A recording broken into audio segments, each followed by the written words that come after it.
Welcome back to the Tutor Wizard. I'm Adrian. Please subscribe right here. We're doing mathematical modeling. Chapter 2 is discrete time models. Section 2.8 now is going to be systems of difference equations. We're going to focus on first order and probably 2 by 2 systems. We won't get too crazy, 2 by 2, maybe 3 by 3, but these are going to get out of hand real fast. So this lecture, what are we going to do? Specifically, we're going to describe systems of difference equations, first order. Then we're going to do solutions of these explicitly, and in that process, we need at least one way. I'll give two ways of computing a to the t. One relies on the eigenvalues and it being diagonalizable, and the other one, called the Putzer algorithm, is not going to rely on this. So let's get to it. All right, here's the general form of a first-order homogeneous linear n by n system of difference equations. Unfortunately, because we've already used the indexing t plus 1 and t for our time variable, we're going to, now that we have more than one parameter, again, we're going to keep this 2 by 2 in general, so I'm just going to use x and y probably, or x and y and z if I have to use 3 by 3, so then we don't have to use this horrible indexing. But I've indexed at the top now. Therefore, what we're going to do is use a superscript 1, 2, 2, dot, dot, dot, n to denote the fact that we have n different variables going on in a system, and each of them are going to depend on each other in this linear system. What we're going to do specifically is let x of t plus 1 equal this vector, which is an n by 1 matrix, essentially. We'll let the coefficient matrix, which is going to be autonomous in what we're going to deal with. You can also do the non-autonomous version where all of these depend on time, but we'll suppress that here at first for sure. And then x of t, of course, is going to be just the t timestamps. Once I do that, I can put that in a matrix or vector equation. Xt plus 1 equals axt. And then what we're going to look for is the explicit solution to this. And along the way for that, finding the closed form of this, we're going to want a nice closed form for computation of a to the power t for any time t. Let's do that. All right, so now given xt plus 1 equals axt, this is vector form now, and I have initial conditions xt0 equals alpha 0, so this will be a constant vector that we have, and t0 is usually going to be 1 or 0, just like we did before, so I'll get rid of the t0 in a second. How do we find the general solution? I'm just going to use the same trick we did for just viewing this as xt plus 1 equals axt, the 1 by 1 system. I'm just going to cheat, and now if this is a constant matrix, we can just substitute that in there by iteration and get the explicit solution. So I would have, what is xt? Well, they say that this is xt minus 1. But I know what's xt minus 1 going to be. That's going to be a times axt minus 2, which is a squared xt minus 2. So I see in the index when I have minus 2, I have exponent 2. So let's try it one more time. That would be a squared times ax to the t minus 3, which is a cubed xt minus 3. So which equals dot, dot, dot. What's the final one going to be? It's going to be a, if I do t minus 3, I have exponent here, so I'm going to stop at t0. So that's going to give me, oh, that should be t0 also. We'll see, we'll fix it in a second. So this should be t minus t naught, x to the t naught, our stopping point, or you could just call it alpha naught. So that says that our solution is going to be a t minus t naught, alpha naught. If I let, in particular, if t naught equals 0, then we're going to get x to the t is equal to a to the t x0, which is equal to a to the t alpha 0. So, moral of the story is we get powers of a times our initial condition, and this is where, again, we've let t naught equal 0. This gives us the explicit general solution to this. Now the idea is going to be, how do we find a closed form for, or a nice way to compute for every t, a matrix to the power t? The first one we're going to do is diagonalization of a matrix, but not every matrix is diagonalizable, and then we have to talk about more complicated things, Jordan normal form, etc., etc. But eventually what we're going to do is do that babyish version of that, and we'll do the Putzer algorithm for 2 by 2 and maybe 3 by 3, and it will give us a way of computing, regardless of whether you can diagonalize the matrix, we'll still have an algorithm to compute the closed form of a to the t. Let's get to that. All right, for diagonalization of a matrix A, we want to use that to compute a to the t. So what we're going to do is, first of all, I have to remind you, crash course in eigenvalue, eigenvector theory. We need one to recall that an eigenvalue of a matrix A is any complex number lambda in C such that AX equals lambda X for some non-zero vector, which we're going to call the associated eigenvector of the eigenvalue A. So they're going to come in pairs, eigenvector, eigenvalues. So therefore, what we need from that is we need a condition to how do I find eigenvalues of a matrix and how are they going to be useful for us? They're going to be extremely useful here to compute a to the t and to determine whether we have stability of solutions later on in the next couple of sections. So what do we get? This is equivalent to moving everything to one side and making it equal 0. Then what we're going to get is this system has, it was a 0 vector, the 0 number.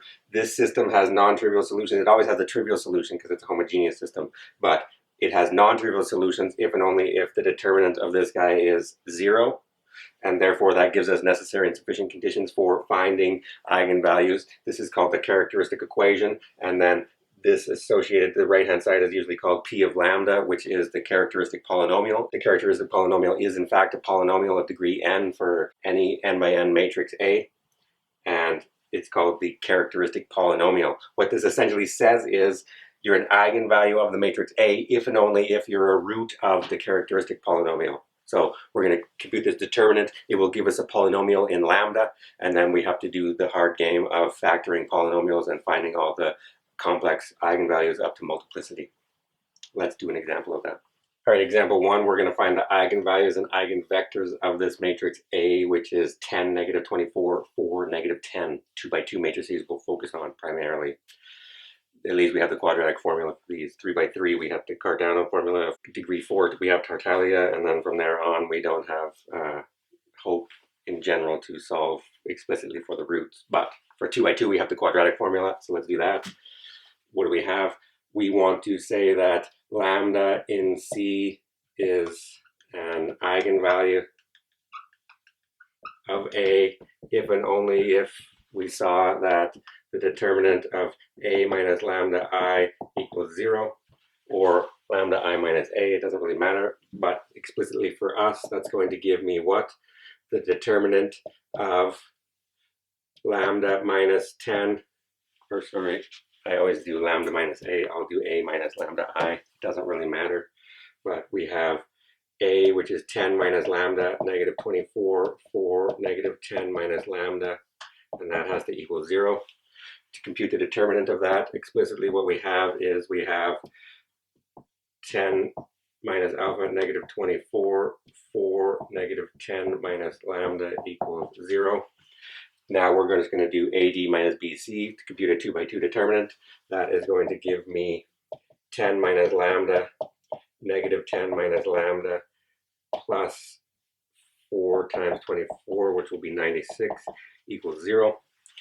If I take the negative out of those, I will have if and only if negative 1 squared, which will cancel, but then I have lambda minus 10, lambda plus 10, plus 96 equals 0.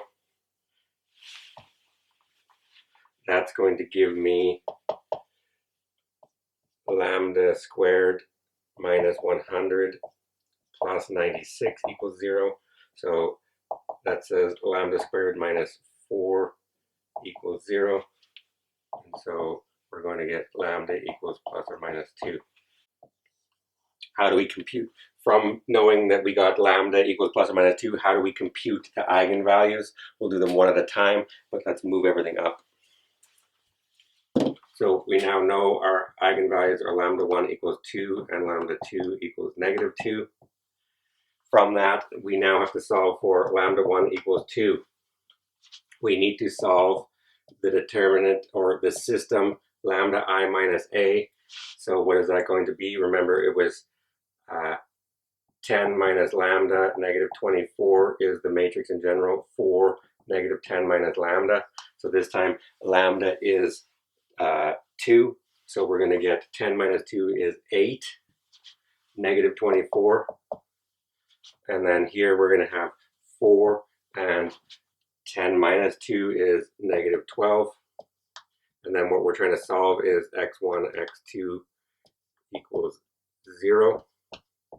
We're solving the null space of lambda I, or A minus lambda I. Therefore, when we do that, we put the eigenvalue in there explicitly, and we get this system solving this. And one of the rows has to go to 0 because we know the determinant had to be 0. So to do this, we're going to get, what are we going to get from this system? We have an augmented matrix 8, negative 24, 4, negative 12, 0, 0, which is going to give me, subtract these rows or divide by 8. First of all, you can see I'm going to get 1, negative 3, 0, and then subtracting, I'm going to get 0, 0, 0. I'll get a row of zeros. Therefore, that tells me what? I had to have a non-trivial solution. The zero solution is always the solution. So the non-trivial solution now is going to give me the fact that I'm going to get x2 can be free, and x1 will be 3 times t. So that will give me the vector x1, which is going to equal 1, 3, t for t in R, or for, no, I put those backwards. x1 was 3, x2 was 1. But for all intents and purposes, this is a basis vector for that eigenspace associated to this eigenvalue. So we can ignore the t. You can use any t you want. If you get horrible fractions, you can pick a t so that you can make these nice integers. Either way, this is our first eigenvector, 3, 1. How do I get the next one? For lambda 1 equals negative 2, we're still going to get what? We're going to get a system, but now I put negative 2 in there, so it should have been 10 minus 2, so I'm going to get 12, negative 24, 4, and then negative 10 minus 2 should have been negative 8. And then that's going to be, again, our homogeneous system equals 0, 0. So that's going to give me what now? This will go away, 0, 0, 0, and I'm going to get 1, 2, 0, negative 2, sorry. Therefore, what am I going to get? This time it's going to say x2 is free, and x1 is 2t. So that will give me the eigenvector x2, which is going to be the vector 2, 1, t, or 2, 1 is the vector that I'm going to use. Therefore, what is that going to do for us? In the diagonalization process, eventually, we're going to use those to find a method to diagonalize and compute a to the t. Just a second. For now, this is how I compute eigenvalues and eigenvectors. All right, how do we do the actual diagonalization now? What is the definition of diagonalizing a matrix, or when is A diagonalizable? We say A is diagonalizable if, by definition, there is an invertible matrix, P they usually call it, such that we have A is equal to P D P minus 1, where D is a diagonal matrix of size n, which means it has entries on the diagonal and 0 everywhere else. What that's going to do in a second is help us compute a to the t explicitly. But where do we get this from, and how do we do this? Not every matrix is diagonalizable, and they have some conditions for when this is going to be true. You're diagonalizable definitely if the geometric multiplicity equals the algebraic multiplicity of all the eigenvalues, but I haven't defined all these in this video explicitly, so you're going to have to look at what those mean. But in general, I won't give you one that's non-diagonalizable, or if I do, we're going to get another algorithm called the Putzer algorithm, which we'll get around that anyways. But this one's a little bit simpler than the Putzer algorithm, so if you can diagonalize, this is the way I would choose to compute a to the t.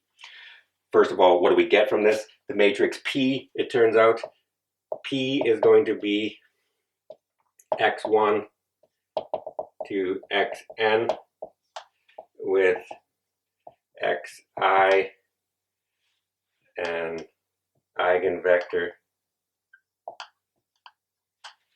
associated to lambda I of A. So we're going to compute all the eigenvalues of A using the characteristic polynomial. Then we're going to use the method I just showed to compute the eigenvectors associated to all of those. If I get exactly n of them so that the multiplicity equals the algebraic multiplicity of everybody in particular, then what we're going to get is those vectors become the columns of the matrix P, which will be invertible. So P minus 1 will exist. In the 2 by 2, we have a clever quick formula for this. And then the diagonal matrix D is going to be lambda I. So, and you put them in the specific order, I'll show you in a second, but if you put let 2 first, then you have to put the vector x1 first. If you put negative 2 first, you'll have to put x2 as the first column in this matrix P. So this is how we diagonalize a matrix, and not every matrix is diagonalizable, but when you can, you compute the eigenvalues, you compute the eigenvectors. The matrix P, which is invertible, will be the columns will be the eigenvectors, and the diagonal matrix will be the eigenvalues. Let's do that in an example explicitly, and then we'll show why that will help us compute a to the t. Okay, example 2 says diagonalize the matrix A, which is the same matrix we used in example 1, 10, negative 24, 4, negative 10.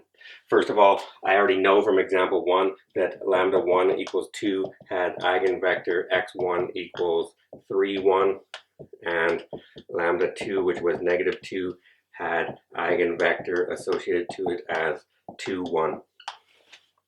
Therefore, this says that our invertible matrix P will equal the columns x1, x2, which in our case will be 3, 1, 2, 1. What that's going to do is, then how do I find the inverse of the matrix? This one will be nice. P inverse will be 1 over 3 minus 2 times 1, 3, negative 2, negative 1. And that's going to give me the fact that P inverse is the matrix. This is a 1, so I'm going to get 1, negative 2, negative 1, 3. And the diagonal matrix is going to be D will equal lambda 1, which was 2, 0, 0, and then negative 2. These are the matrices I need, and what that's going to do for us is we'll be able to write, therefore, A, which is 10, negative 24, 4, negative 10, can now be written as 1, negative 2, negative 1, 3 times 2, 0, 0, negative 2 times 1, negative 2, negative 1, 3. Why is that useful for us? And why is it useful in general? What we want to compute is a power t of the matrix. And it turns out that means we would have to compute the whole power of this thing, t. But it turns out, luckily, we have a couple of theorems that I'm going to throw at you really quickly. We can prove by mathematical induction, which says that, in fact, when you take the product of P times D times P inverse, the power T just goes onto the diagonal matrix D, and then a diagonal matrix will be, the powers of a diagonal matrix are just powers of the diagonal entries. So we'll state those two things, and then this combined will give us a structure of first being able to create the matrix P and its inverse, then the diagonal matrix D, and then how we use that to compute a to the t. Let's get to that. All right, theorem, let D be a diagonal matrix and let P be an invertible matrix. Then we have two useful results. If I do P times D times P inverse to the power T, you can just distribute, you can ignore, and you can just put it on the D. So this is extremely useful, and that happens for all T, for all integers T. And then what we're going to do is explicitly how, therefore, if that's the nice way we compute this, remember this is going to equal a to the t if a is diagonalizable. That's going to give us a nice way of computing just these diagonal matrices. How do you compute the powers of diagonal matrices? D to the t is going to be just powers of the diagonal entries. So this is an extremely useful way of computing the diagonal matrix also. And then what that's going to do is combine that. This result and this result will combine nicely to give us an explicit way of computing a to the t if a is diagonalizable. Let's do that. All right, example 3. Now we can compute a to the t for a equals this matrix 10, negative 24, 4, negative 10. What we already saw was lambda 1 equals 2, lambda 2 equals negative 2, and then we had respectively eigenvectors 3, 1, and 2, 1, which was x2. What that gave us is we got the matrix P, which was 3, 1, 2, 1, and its inverse P inverse, which was 1, 3, negative 2, negative 1. Once I have this, I now have to compute the power of the diagonal matrix. What that's going to say is a to the t is going to equal p d p inverse to the t, which is going to equal p d to the t p inverse. So I need d to the t. D to the t for us is going to be 2, 0, 0, negative 2 to the t, which our theorem says is 2 to the t, 0, 0, negative 2 to the t, which I can cleverly write as I can factor the 2 to the t out. 2 to the t, 1, 0, 0, negative 1 t. Once I have this, I didn't have to factor that out, but it will make it easier to multiply and compute all of these things. Now what do I have to do with that? Explicitly in here now we have p is 3, 2, 1, 1 times 2 to the t, 1, 0, 0, negative 1 to the t times the inverse 1, negative 2, negative 1, 3. Now computing that, I can pull the 2 to the t to the front first of all. I'm going to get rid of this guy. So I can write this as 2 to the t times the 2 by 2 matrix, this product, and then I'm going to just copy this down quickly, negative 1, 3. So what I'm going to do is multiply these ones. I'm going to get 3 and then 0, and then I'm going to get 0 and then 2 times negative 1 to the t. Here I'm going to get 1 and then a 0, so a 1, and here I'm going to get 0 and then negative 1 to the power t. Then what I'm going to do is multiply that in. I've got 2 to the t, and I'm going to multiply these matrices now, and I'm going to get 3 minus, so let's leave us some room, 3 minus 2 times negative 1 to the t. In this spot I'm going to get negative 6 plus 6 times negative 1 to the t. In this spot I'm going to get 1 minus negative 1 to the t. Here I'm going to get negative 2 plus 3 times negative 1 to the t, and that matrix in its final form will equal, we're going to leave the 2 to the t on the outside, it'll be easier, 3, and then I'm just going to clean this up a little bit, that's plus 2, negative 1 to the t plus 1. This one is negative 6 plus 6, negative 1 to the t. This one is 1 plus negative 1 to the t plus 1, and this is negative 2 plus 3 to the negative 1 to the power t. This is, you can distribute the 2 to the t in there now if you want, and then we'll do this with the Putzer algorithm to show, just in case he's not diagonalizable, this still works for both diagonalizable and non-diagonal matrices, so we'll still have a way out. But if it's diagonalizable, this is what we mean by finding the closed form for that linear 2 by 2 system, and then explicitly being able to compute a to the t for each time t. Let's do the Putzer algorithm now. All right, we'll do the 2 by 2 Putzer algorithm in the next video. Possibly we'll do the general one for n by n matrices, but here's the 2 by 2 Putzer algorithm, which is what we're going to focus on in this course. So let A be a 2 by 2 matrix with characteristic polynomial. P of lambda is determinant of A minus lambda I. Then we have two cases. If you have two distinct roots, then what we're going to get is A to the t can be computed this way, in this hot mess. A to the t can be computed as lambda 1 to the t times the identity matrix times this horrible coefficient scalar times A minus lambda 1I. And if we have a double root, this is the formula. I won't show the derivation of it explicitly for the 2 by 2 or the n by n. In the n by n case, I can show you how they get this clever formula, and this is just a simplified 2 by 2 form. When you have three roots, or the higher the polynomial, the crazier the number of roots you can possibly have. So if you have two double roots, you're going to get A to the t is lambda 1 t times I, and then t times lambda 1 to the t minus 1 times the same matrix A minus lambda 1 I. So this is essentially the formulas you kind of have to memorize a little bit to get around the case. I would only use this, again, if your matrix happens to not be diagonalizable. This will work regardless. So let's try that for the same matrix that we just used. Let's try this algorithm, and hopefully we get the same thing. All right, example 4, use the Putzer algorithm to compute A to the t for the same matrix A, which is 10, negative 24, 4, negative 10. What we already saw was solution. What we saw was lambda 1 is 2 and lambda 2 is negative 2. This means we have two distinct real roots of the characteristic polynomial. This is going to give me a to the t is equal to lambda 1 to the t I2 plus lambda 1 to the t minus lambda 2 to the t over lambda 1 minus lambda 2 times a minus lambda 1 I.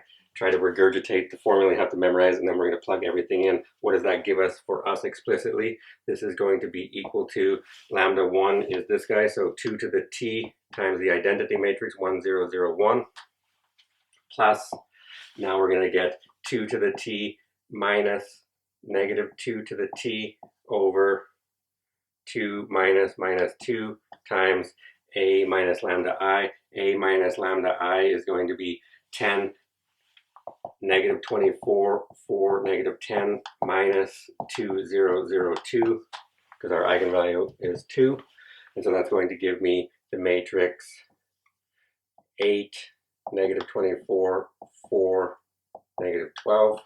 When I clean that up, what am I going to get? Let's simplify this a little bit. This is going to equal 2 to the t 1 0 0 1 plus, I want to pull 2 to the t out of the top, so that's going to be 2 to the t, and then I'm going to have 1 minus negative 1 to the t over 4 times my matrix 8 negative 24 4 negative 12. I did that because I want to pull a 2 to t out and leave it as the same as we did in the other one. Now what is that going to give me? That's going to give me 2 to the t times 1 0 0 1 plus 1 quarter 1 minus negative 1 to the t times 8 negative 24 4 negative 12, which is, if I put this cleverly, this 4 in there, this will give me equals 2 to the t times 1 0 0 1 plus 1 plus negative 1 to the t times the matrix divided by 4. I'm going to get 2 divided by 4. I'm going to get negative 6. And I'm going to get 1. And I'm going to get negative 3. And then when I FOIL all this out and put this in here, and then writing all that together, what are we going to get? Combining this, I'm going to get 2 to the t times our matrix. What am I going to have? 1 plus 2 is 3 plus negative 1 to the t plus 1. Here I'm going to have, what am I doing? There's two matrices here because you have to FOIL this out, essentially, is what I'm doing. So you're going to have negative 6 plus 6 times negative 1 to the t. It's sorry, we're adding these ones, so I'm going to have negative 6 minus 6 to the t, and then here we're going to have, in this one when we're adding, we're going to get, I'm just cheating anyway, 1 plus negative 1 to the t plus 1, and then negative 2 minus 3 to the negative 1 to the t. If you look explicitly, what I should have done is distributed this matrix onto this guy and then onto this one and gone a little bit careful, but I ran out of room, so I'm squeezing it in there. The point being is, if you look at the previous example when we did this using diagonalization, we got exactly the same matrix, this guy, which is a hot mess, but it gives us a way of computing and therefore giving the explicit solution to these systems of difference equations now. Please subscribe right here, and I'll see you next time.